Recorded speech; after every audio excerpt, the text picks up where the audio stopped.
Hi guys, yan dito pala guys, di kumain muna kami ng almusal.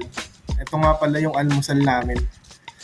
Pagtapos namin kumain guys, ayan, naglakad-lakad muna ako sa dagat. Yan, naglakad-lakad na kami dyan, papunta sa dagat. Kasama namin sila Ate Vilma at si Kuya James.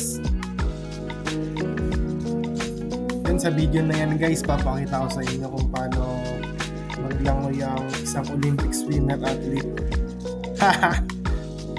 Pagtapos ko maglangoy guys, naglakad-lakad muna kami ng mga aso.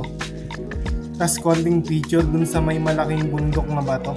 Kasi napakaganda talaga ng view. Pauwi na pala kami dito guys. Yan, nakasakay na kami sa bagal ko. Kasama yung mga aso. Sila Kuya James at si Ate Vilma nasa loob. Kasi bawal ang aso dun sa loob. Yan, tapos yan na, nakasakay na kami sa kotse. Yan si Pogi, sa harapan namin sinasakay kasi pag sa likod sobrang sikip na. Yan, nakikita nyo si Ate Vilma at si Kuya James kasama si Panda at si Scarlett. Yan guys, bye bye. Yan sila, pagod na pagod. Pagdating sa bahay, tulog. ねえ、本当ありがとね。